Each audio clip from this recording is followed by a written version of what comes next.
Bilal bin Abi Rabah ini pernah disiksa oleh Umayyah, diikat kedua tangan dan kakinya, kemudian diterlentangkan di tengah-tengah padang pasir dalam kondisi yang panas seperti itu, dan kemudian dadanya dihimpit dengan batu yang besar.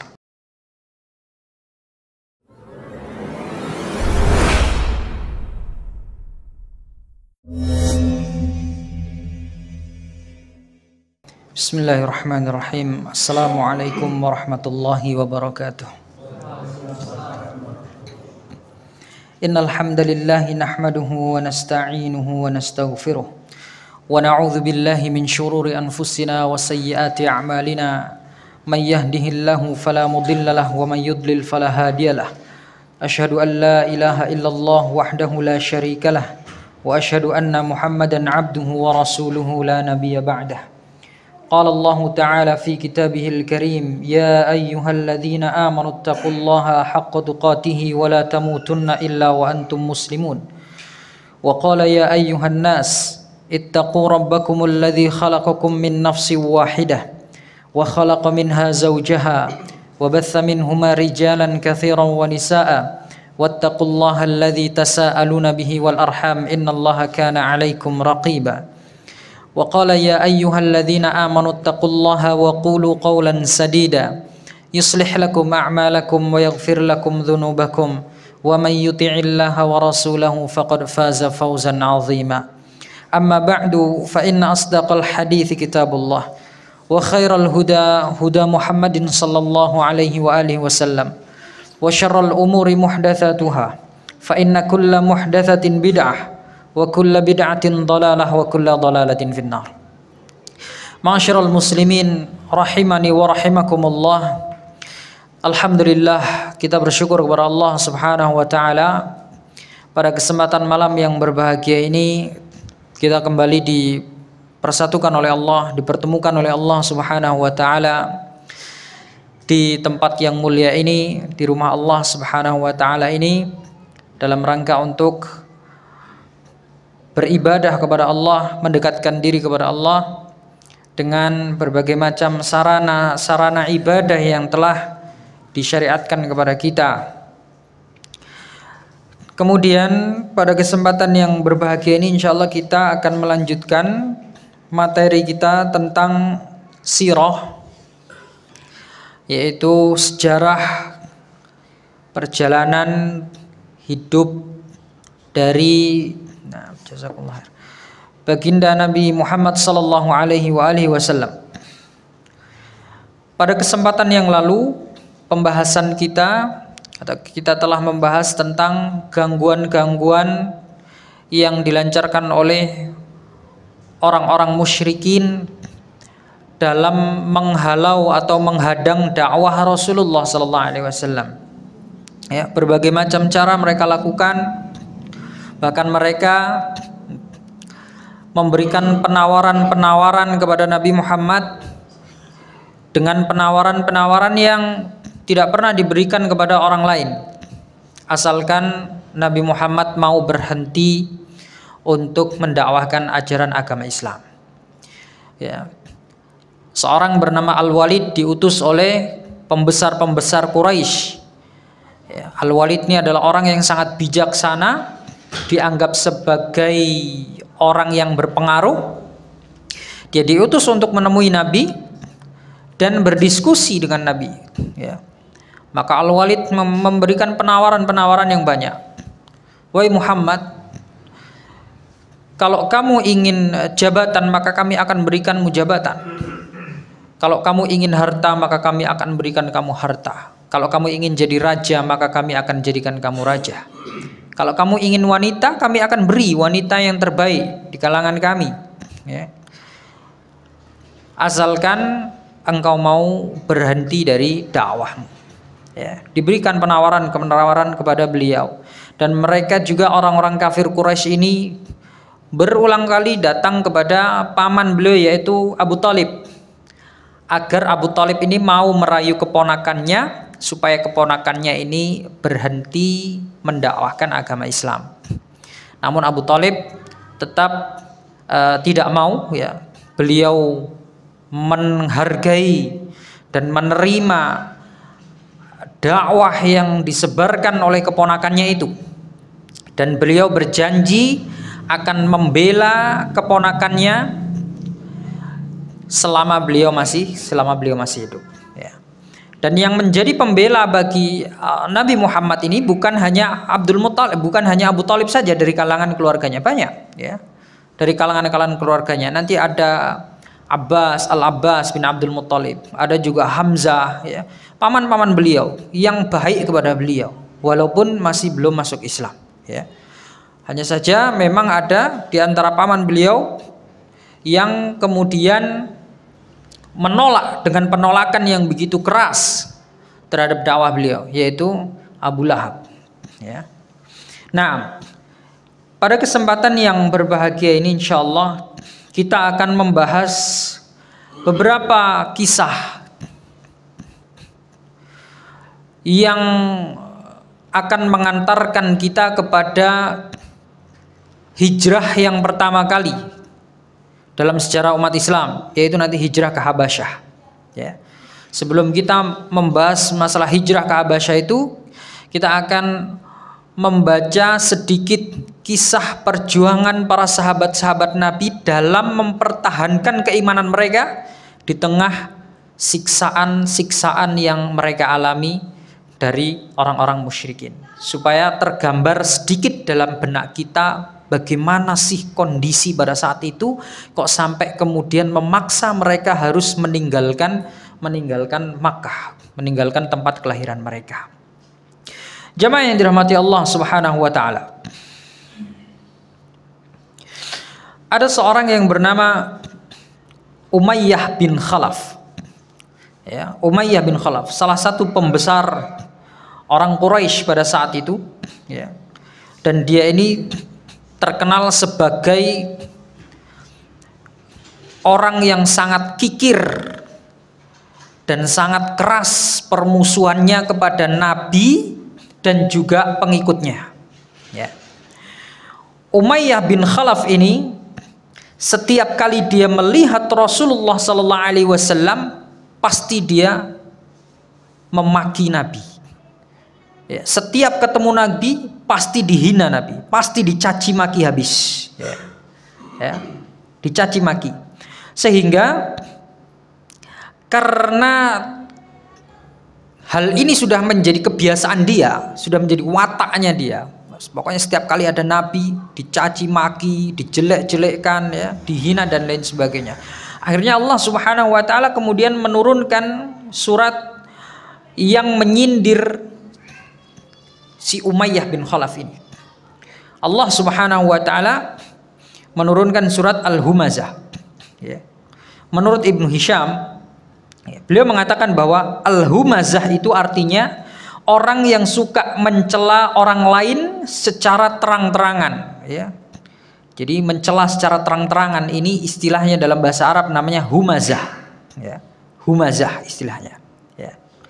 Dengan melontarkan perkataan-perkataan yang buruk sembari menunjukkan ekspresi wajah yang marah. Jadi sambil sambil mencaci maki, sambil melotot, ya. Wajahnya sambil marah, kelihatan marah sekali. Nah, ini namanya humazah, ya.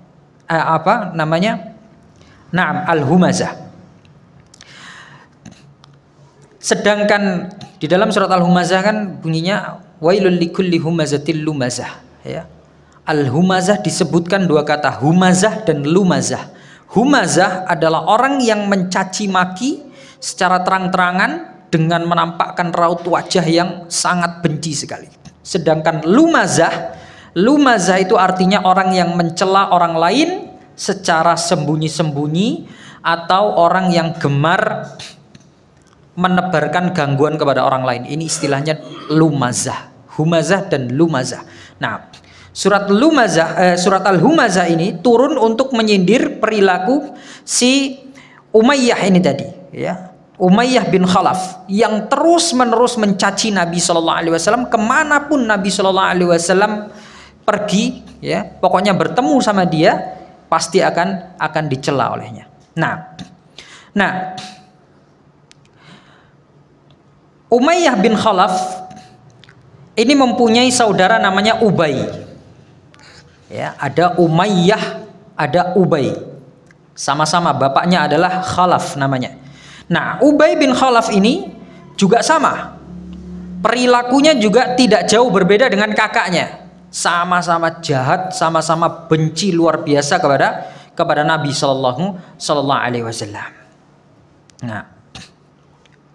Nah, jamaah yang dirahmati Allah Subhanahu wa taala, suatu ketika pernah Umayyah bin Khalaf atau saudaranya Umayyah yaitu Ubay bin Khalaf ini pernah mengintip Nabi Shallallahu Alaihi Wasallam. Ketika itu Nabi Shallallahu Alaihi Wasallam sedang membaca Al-Quran. Jadi dilihat dari kejauhan, oh ini Muhammad lagi baca Al-Quran. Ya. Didekatilah oleh Ubay bin Khalaf ini, saudaranya Umayyah bin Khalaf. Kemudian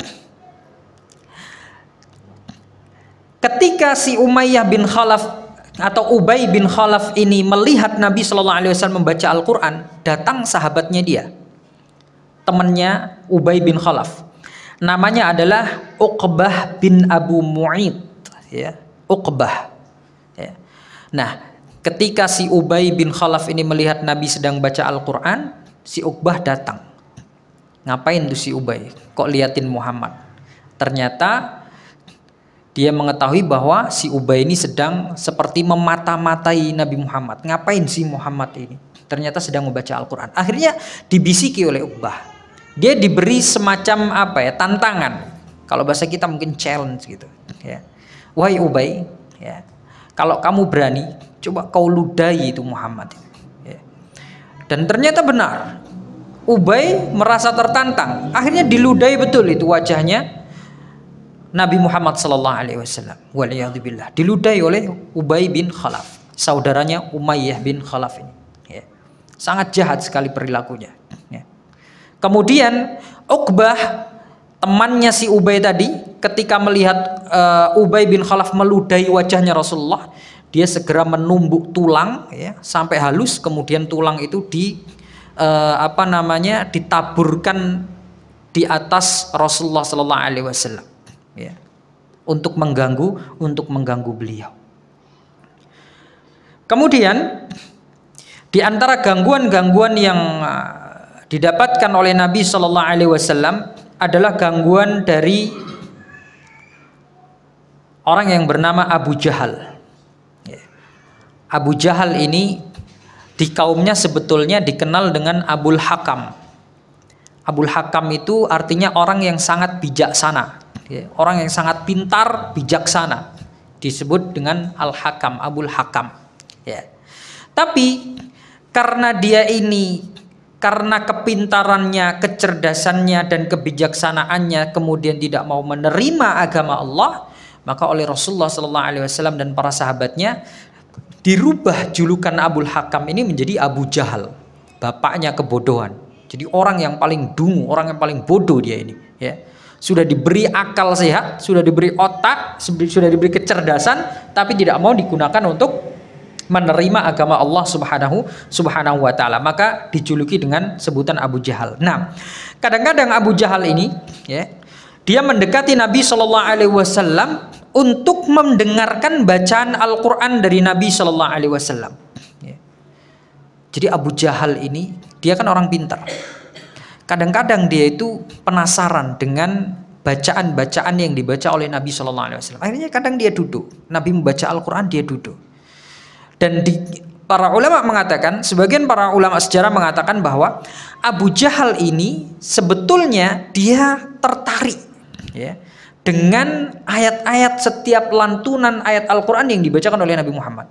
Karena kita tahu, ya, bahwa Al-Quran itu adalah mukjizat yang diturunkan oleh Allah Subhanahu wa Ta'ala kepada orang Arab, yang pada saat itu orang Arab itu sangat menyukai syair, ya. Jadi syair itu sudah menjadi bagian hidup mereka. Kemudian Al-Quran ini turun dengan tata bahasa yang sangat indah, yang sangat bagus, susunan yang sangat indah dan sangat bagus, yang mengalahkan syair-syair mereka. Sehingga orang-orang Arab itu mendengarkan Al-Quran, sekali saja itu hati mereka sangat tersentuh sekali. Ya, di antaranya Abu Jahal. Nanti akan ada kisah di mana kemudian orang-orang kafir Quraisy itu mendengarkan Nabi Shallallahu Alaihi Wasallam membaca Al-Quran. Didengarkan terus sampai kemudian Nabi Shallallahu Alaihi Wasallam membaca surat An-Najm, bunyinya fasjudu lillahi wa'budu, maka bersujudlah engkau dan sembahlah Allah Subhanahu Wa Taala. Kemudian tanpa disadari orang-orang kafir Quraisy itu ikut sujud. Ya. Itu kan ayat sujud, fasjudu lillahi wa'budu, sujudlah dan sembahlah Allah Subhanahu Wa Taala. Nabi setelah membaca itu sujud, kemudian orang-orang kafir yang menguntit beliau, mendengarkan, nguping beliau, semuanya serentak ikut sujud. Ya. Saking luar biasanya bacaan yang mereka dengarkan. Ya, Al-Quran itu tata bahasanya sangat indah, sangat bagus sekali. Ya. Dan itu tidak bisa mereka ingkari. Memang apa yang dibawakan Muhammad ini sebetulnya sangat bagus. Itu nanti akan kita bahas pada momen ketika kita menceritakan masalah hijrahnya sahabat-sahabat Nabi ini ke Habasyah.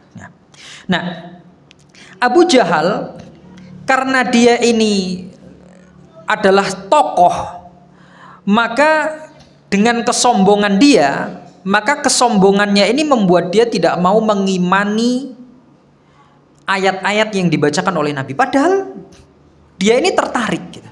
Oleh karena itu oleh Allah Subhanahu Wa Taala diturunkan surat Al-Qiyamah, ya, untuk menyindir dia, untuk menyindir Abu Jahal ini.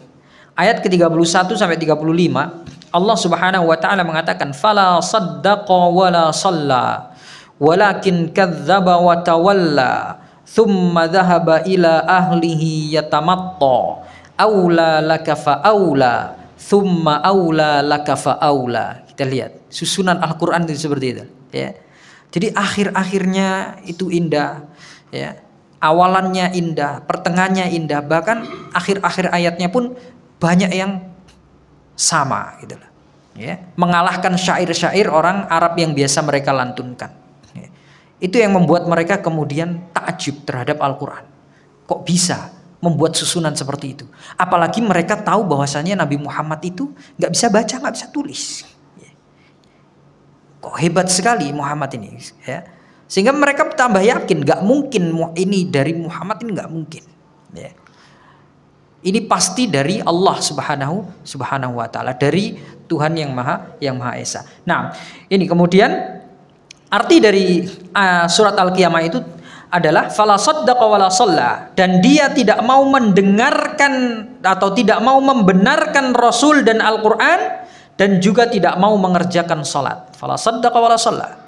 Dia tahu bahwasanya yang dia dengarnya adalah ayat-ayat Allah, ya, yang benar, tapi dia tidak mau membenarkan dan dia tidak mau melaksanakan salat. Walakin kadzdzaba wa tawalla, sebaliknya justru dia mendustakannya dan dia berpaling, ya. Dia berpaling dari kebenaran. Aula laka fa aula. Kemudian kata Allah Subhanahu Wa Taala, "Tsumma dzahaba ila ahlihi yatamatta." Kemudian dia justru pergi kepada keluarganya dengan kesombongan. Aula laka fa aula, tsumma aula laka fa aula. Kecelakaanlah bagimu wahai orang kafir, dan kecelakaanlah bagimu. Kemudian diulang lagi ayat ini. Kecelakaanlah bagimu wahai orang kafir, dan sungguh kecelakaan akan menimpa dirimu. Surat Al-Qiyamah ayat 31 sampai 35. Ini adalah ayat yang menyindir Abu Jahal, yang sebenarnya dia itu tertarik dengan ayat-ayat Al-Quran yang dibaca oleh Nabi Muhammad, tapi dia tidak mau membenarkannya. Nah, jamaah yang dirahmati Allah, perilaku Abu Jahal ketika dia mengetahui ada orang yang masuk Islam, ya, setiap kali Abu Jahal ini mendengar, oh ada si fulan, dia condong kepada ajarannya Muhammad, dia masuk kepada agama Islam, maka dilihat oleh dia. Kalau yang masuk Islam ini adalah orang-orang terpandang, mempunyai jabatan, orang kaya misalkan, maka akan dibujuk rayu oleh Abu Jahal ini, ya. Janganlah kau masuk Islam, ya. kau kembali tinggalkan Muhammad, akan saya beri kedudukan yang lebih tinggi daripada sebelumnya, akan saya berikan harta yang lebih banyak daripada sebelumnya. Ya, ditawari harta dan lain sebagainya. Ini kalau orang yang masuk Islam itu mempunyai kedudukan yang tinggi, mempunyai jabatan. Ya. Tapi kalau yang masuk Islam itu adalah dari kalangan orang-orang bawah, ya, stratanya rendah, budak misalkan, atau orang miskin, habis sudah. Ya.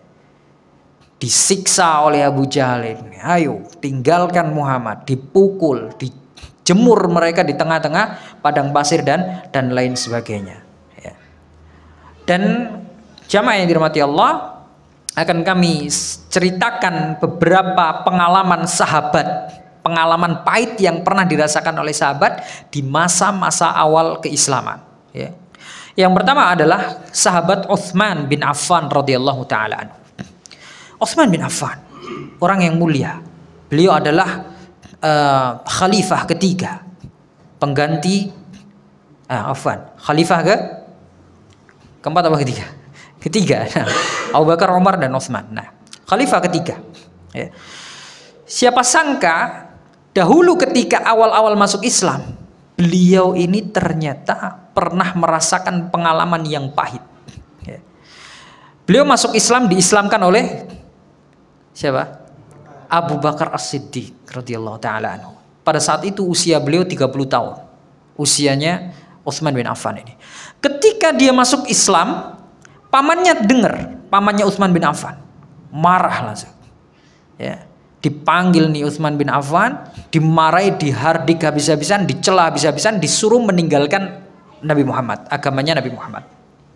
Tapi dia nggak mau. Utsman bin Affan tetap kokoh, berpegang teguh memegang agama Islam. Akhirnya dia digulung dengan tikar, ya, kemudian diikat sekencang-kencangnya sampai membuat dia sesak. Jadi diikat seluruh tubuhnya itu, digulung dengan tikar.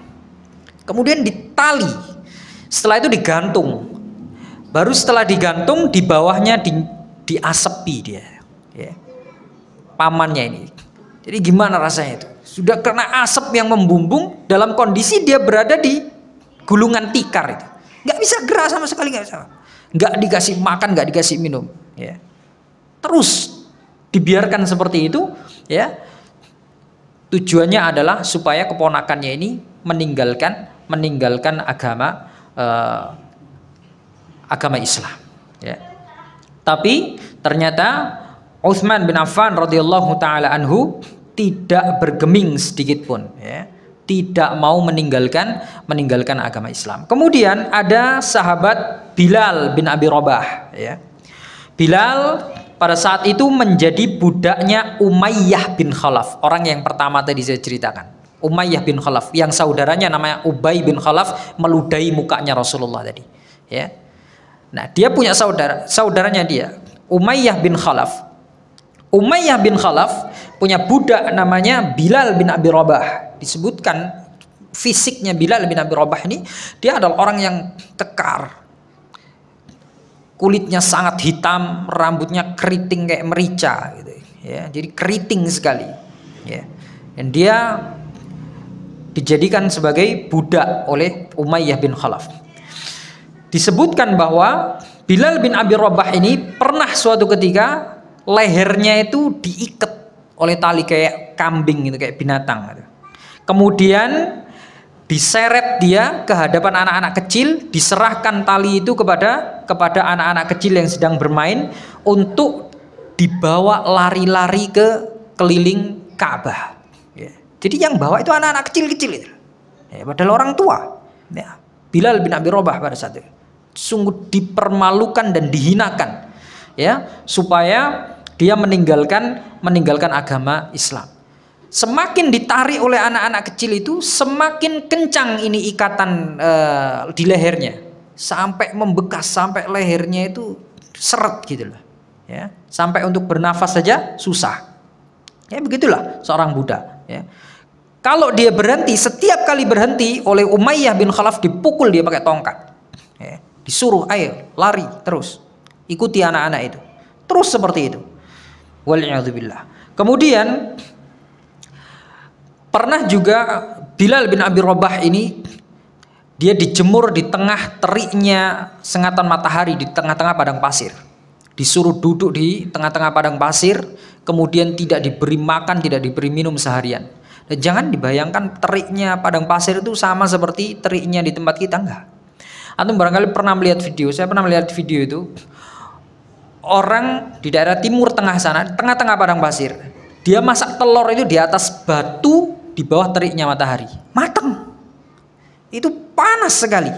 Ya, sangat panas sekali, sampai telur aja matang gitu. Bahkan saya punya teman. Kayak punya teman itu dia belajar mondok lah, mulazamah di tempatnya Syekh Mukbil dulu di Yaman, daerah Yaman. Ya, tempatnya masih padang pasir panas itu. Dia bercerita bahwa kalau sudah musim panas itu, mereka dari masjid mau ke asrama itu imamahnya dibasahi dulu, dibasahi sampai basah kuyup, kemudian dipakai untuk menutupi kepalanya, sorbannya itu dibasahi menutup kepalanya, kemudian lari mereka ke asrama sampai asrama kering, saking panasnya itu. Nah itu Bilal bin Abi Rabah disuruh dia duduk di tengah padang pasir dengan kondisi panas yang seperti itu, seharian gak dikasih makan, gak dikasih minum, sampai puncaknya yang paling parah. Bilal bin Abi Rabah ini pernah disiksa oleh Umayyah, diikat kedua tangan dan kakinya, kemudian diterlentangkan di tengah-tengah padang pasir dalam kondisi yang panas seperti itu, dan kemudian dadanya dihimpit dengan batu yang besar, ya, dalam kondisi panas seperti itu. Qadarullah, pada saat itu jamaah yang dirahmati Allah, Abu Bakar As-Siddiq lewat, ya, dan melihat kondisi ini. Akhirnya Abu Bakar As-Siddiq radhiyallahu taala anhu menebus Bilal bin Abi Rabah ini. Dibeli sama Abu Bakar As-Siddiq. Saya beli budakmu ini, saya bebaskan dia. Akhirnya dibayar oleh Abu Bakar As-Siddiq. Kemudian dibebaskan oleh Abu Bakar As-Siddiq radhiyallahu taala anhu.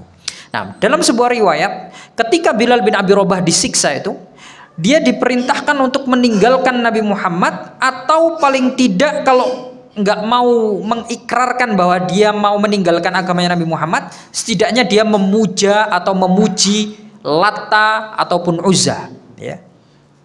Sanjunglah Latta atau Uzza, atau kalau enggak kamu tinggalkan Muhammad, ya. Sambil disiksa itu, di tengah-tengah siksaan itu, yang keluar dari lisannya Bilal bin Abi Rabah adalah Ahad, ya. Allah yang Maha Esa, Allah yang Maha Esa. Nah, itulah Bilal bin Abi Rabah. Kemudian ada lagi sahabat yang lain, yaitu Ammar bin Yasir radhiyallahu taala anhu. Ini adalah sahabat yang sudah masyhur di telinga kita. Ammar bin Yasir radhiyallahu taala anhu ini, dia adalah budak dari Bani Makhzum, ya.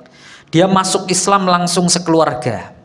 Ibu plus bapaknya semua masuk Islam. Nah, orang-orang musyrikin pada saat itu yang dipimpin oleh Abu Jahal, ya, mereka menyeret keluarganya Ammar bin Yasir ini ke tengah-tengah padang pasir, ya.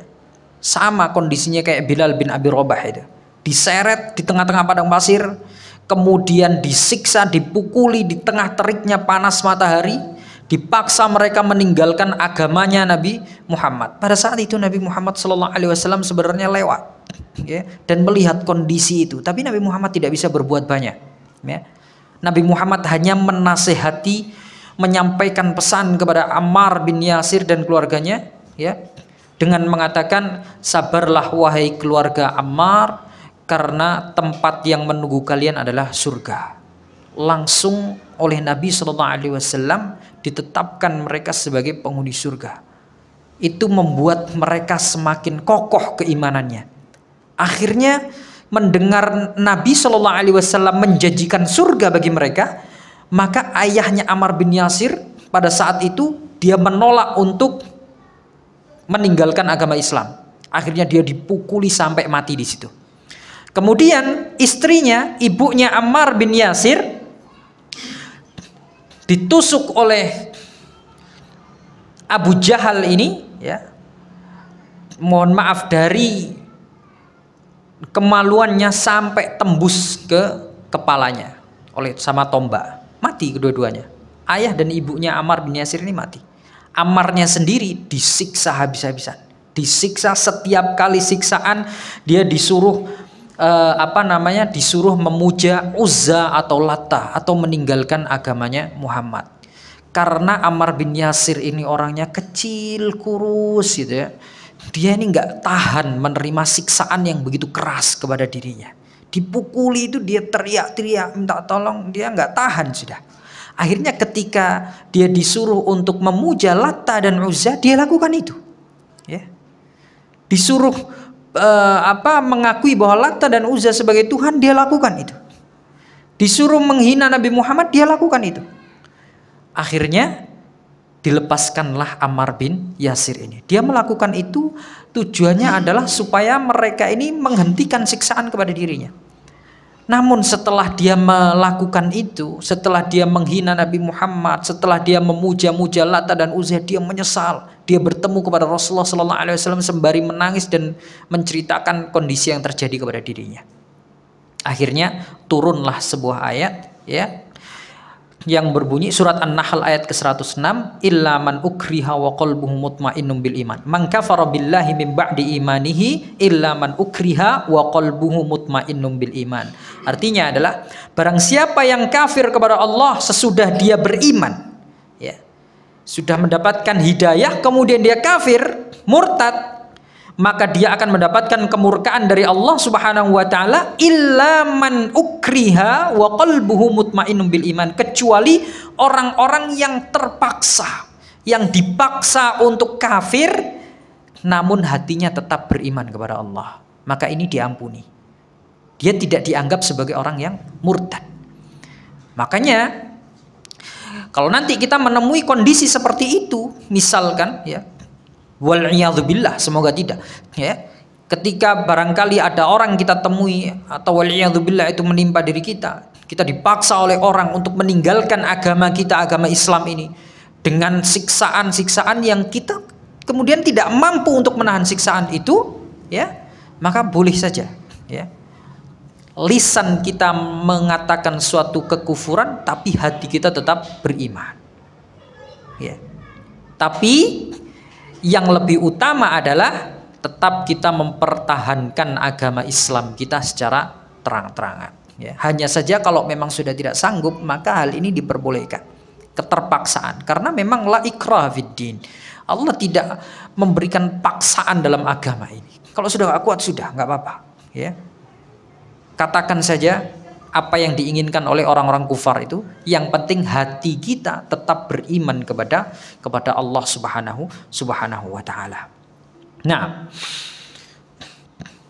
kemudian ada seorang sahabat lagi bernama Khabbab bin Al-Arid, ya.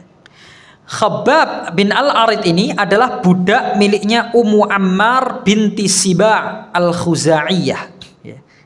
Jadi rata-rata yang mendapatkan siksaan-siksaan seperti ini memang dari kalangan budak-budak. Kalau kalangan orang-orang merdeka, orang yang terhormat, nggak berani orang-orang kafir ini menyiksa mereka. Jadi yang disiksa ini hanyalah orang-orang yang stratanya rendah, budak, orang yang miskin, orang yang fakir dan lain sebagainya. Nah, Khabbab bin Al-Arid ini kalau kita belajar ilmu hadis, salah seorang sahabat yang terkenal juga sebetulnya, karena meriwayatkan beberapa hadis dari Rasulullah SAW.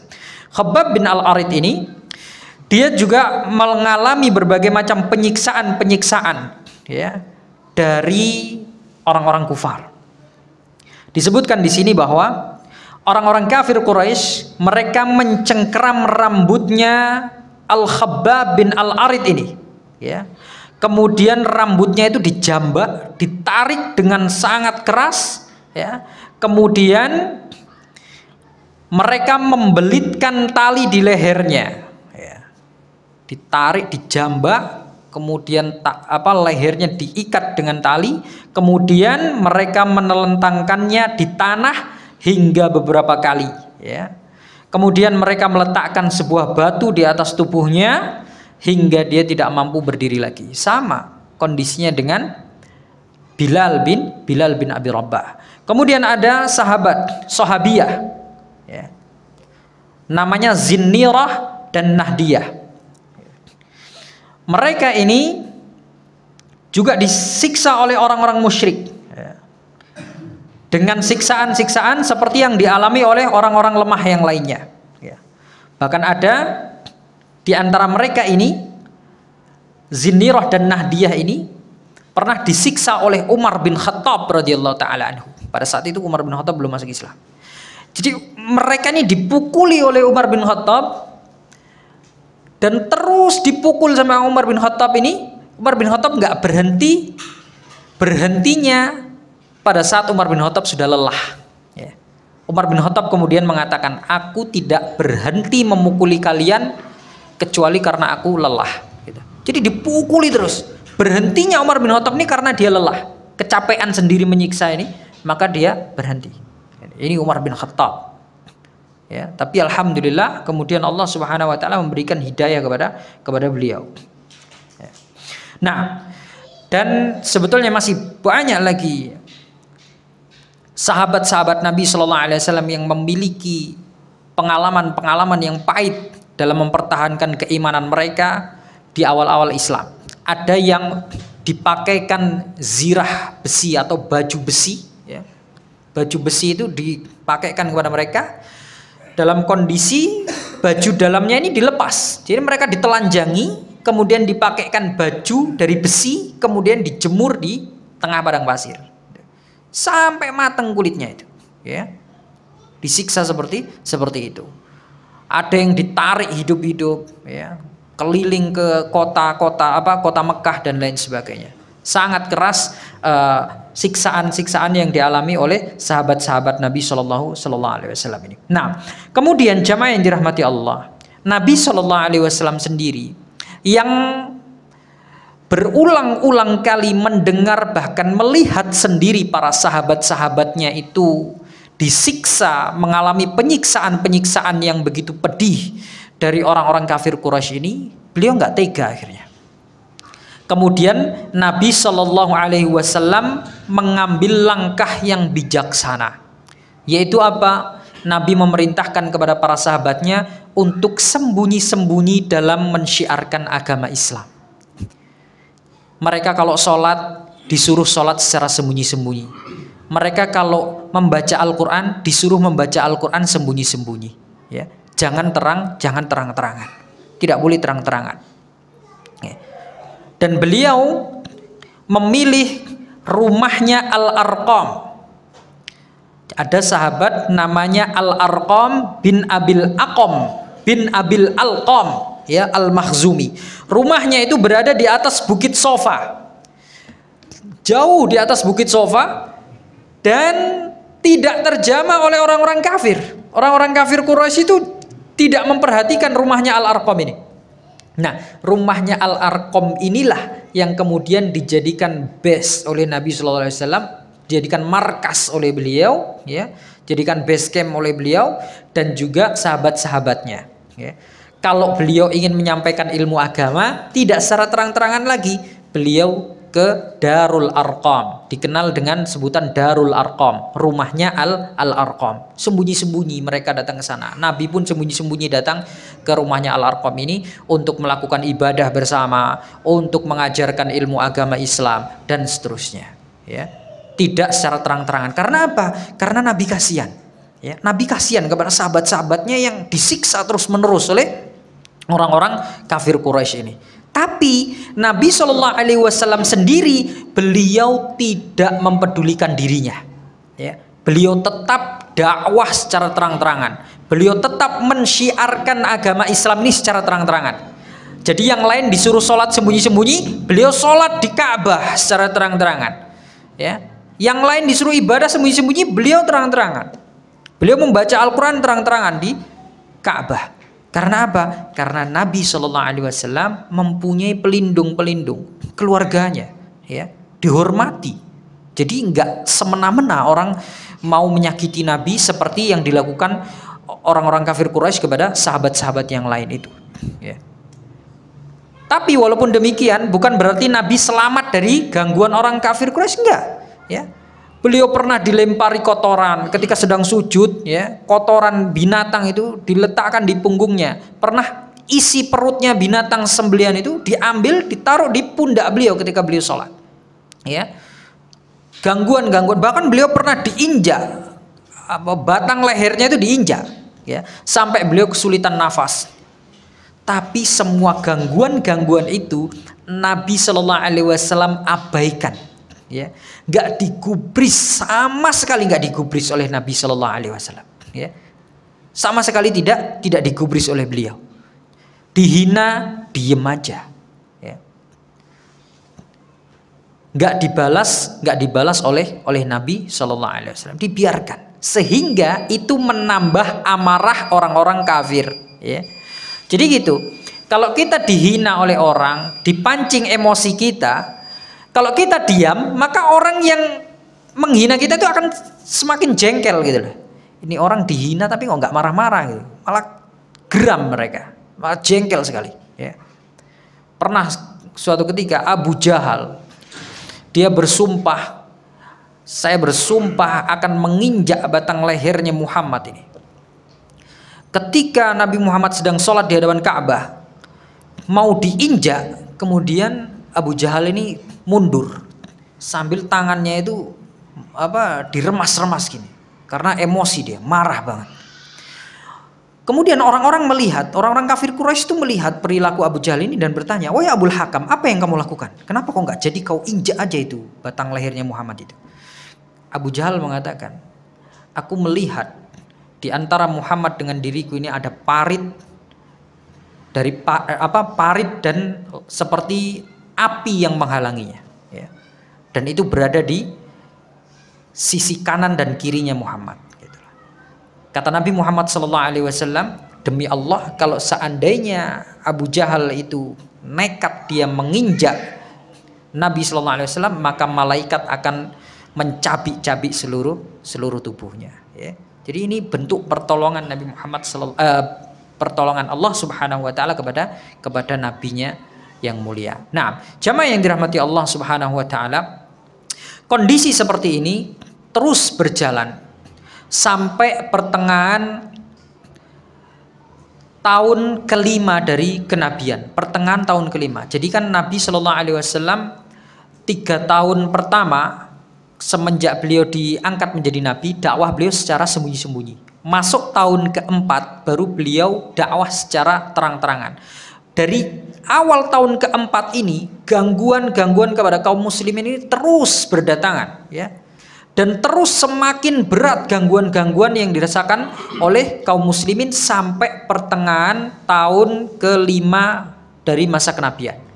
Nah, pada saat itulah kemudian nanti ada peristiwa hijrah ke Habasyah, kalau saya tidak salah ingat, ya. Hal itu akan kita bahas pada kesempatan yang akan datang. Jadi peristiwa hijrah ke Habasyah dan sekaligus masuk Islamnya manusia yang mulia, yaitu paman beliau Hamzah bin Abdul Muttalib, ya. Ini nanti ada di tahun yang sama ada 2 orang yang sangat berpengaruh masuk ke dalam agama Islam. Pertama Hamzah, kemudian 3 hari setelah Hamzah bin Abdul Muttalib masuk Islam, Umar bin Al-Khattab radhiyallahu taala anhu masuk Islam. Kisahnya akan kita bahas pada kesempatan yang akan datang karena waktunya sudah habis. Kurang lebihnya saya mohon maaf. Kita akhiri kajian ini dengan doa kafaratul majlis. Subhanakallahumma bihamdika asyhadu an la ilaha illa anta astaghfiruka wa atubu ilaik. Assalamualaikum warahmatullahi wabarakatuh.